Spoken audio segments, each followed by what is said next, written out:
Assalamualaikum warahmatullahi wabarakatuh. Sampai paham. Kalau zakat fitrah itu bagusnya pakai beras atau pakai uang sih? Jadi begini. Dalam hal ini ulama berbeda pendapat. Imam Syafi'i, Imam Maliki, dan Imam Hambali menyatakan zakat fitrah itu mesti pakai beras atau makanan pokok. Tapi kalau Imam Hanafi atau yang dikenal dengan Imam Abu Hanifah itu menyatakan boleh pakai beras.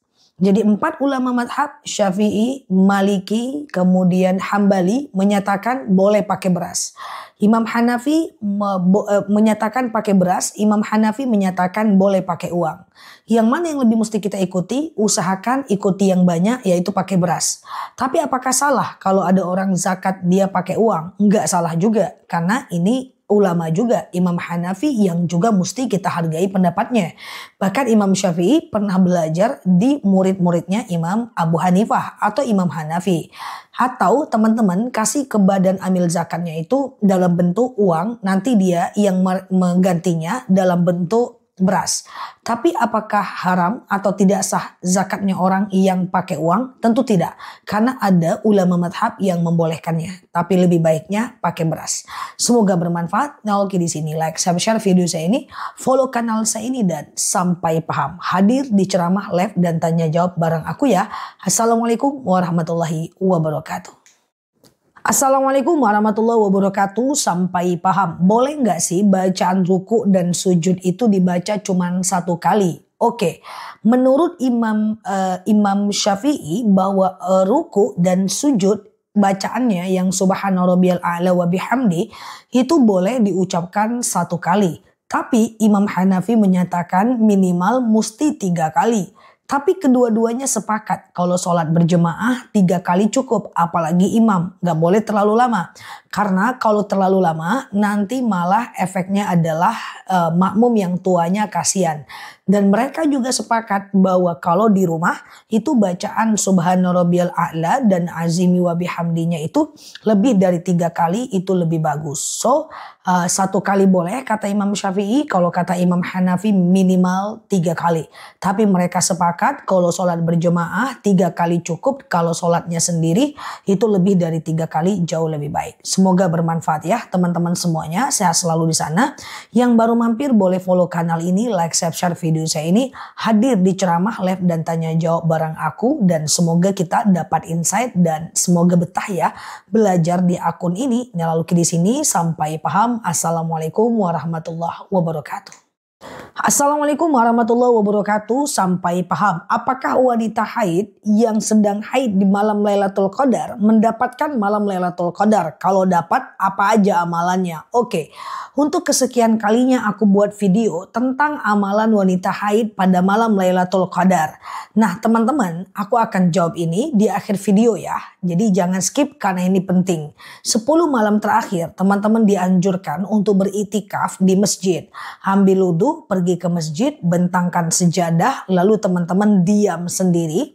Lalu kemudian teman-teman boleh doa, zikir, baca Quran, ingat kekurangan diri, melakukan sholat sunnah pada malam Lailatul Qadar. Dan usahakan melakukan banyak zikir di malam Lailatul Qadar. Zikirnya adalah Allahumma innaka afuun tuhibbul afwa fa'fu anni. Ya Allah, engkau maha pemaaf, mencintai maaf, maka maafkan kami.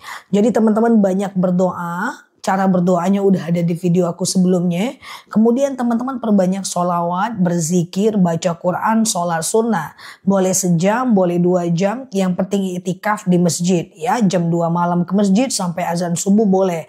Jam 3 malam sampai azan subuh boleh, gak masalah. Nah, pertanyaannya adalah gimana kalau wanita haid? Wanita haid bisa di rumah aja. Dia boleh sekedar zikir, dia sekedar sholawat, sekedar dia ngulang hafalan dalam hati, atau sekedar dia bersedekah, atau dia berdoa. Jadi doa malam Lailatul Qadar seperti Allahumma innaka afuun tuhibbul afwa fa'fu anni itu juga bisa dibaca oleh wanita haid, dan wanita haid boleh berzikir dan bersolawat kok.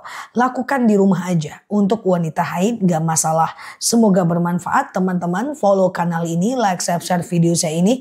Kalau yang mau ada pertanyaan lain boleh tulis di kolom komen, dan hadir di ceramah live tanya jawab bareng aku aku ya. Nyalaluki di sini sampai paham. Assalamualaikum warahmatullahi wabarakatuh. Assalamualaikum warahmatullahi wabarakatuh. Sampai paham. Sedang haid boleh berzikir nggak? Pertanyaan ini muncul saat aku menyampaikan video tentang anjuran iktikaf 10 malam terakhir. Sebelum aku jawab, aku jelaskan dulu. Mengingatkan kepada teman-teman masih ada lebih kurang 6 atau 5 malam lagi. Perbanyak iktikaf di malam Lailatul Qadar atau 10 malam terakhir. Perbanyak iktikaf di masjid sejam, 2 jam, jam 2 malam sampai azan subuh, jam 3 sampai azan subuh atau habis taraweh sebentar ya. Nah teman-teman, iktikaf itu adalah duduk tenang diam di masjid, doa, zikir, solawat, baca Quran dan lakukan sholat sunnah semampu kita. Bisa sholat taubat, hajat, istikharah, sholat wudhu, tasbih, tahajud, witir, tahiyatul masjid dan lainnya. Nah mungkin yang bertanya ini lagi haid, jadi beliau nggak bisa itikaf di masjid, lalu beliau di rumah aja. Nah di rumah bisa nggak? Jawabannya bisa. Terus ngapain? Zikir aja, sholawat aja, lalu kemudian atau ngulang-ngulang hafalan aja, atau ingat kekurangan diri dan perbanyak berdoa. Memang namanya bukan itikaf kalau di rumah, tapi kalau kita haid nggak apa-apa, kita lakukan di rumah. Semoga dapat pahala zikir, dapat pahala sholawat dan insya Allah doa kita juga diijabah. Semoga bermanfaat ya. Nyalaluki di sini like, share video saya ini, follow kanal saya ini dan hadir di live ceramah dan tanya jawab bareng aku. Nyalaluki di sini sampai paham. Assalamualaikum warahmatullahi wabarakatuh.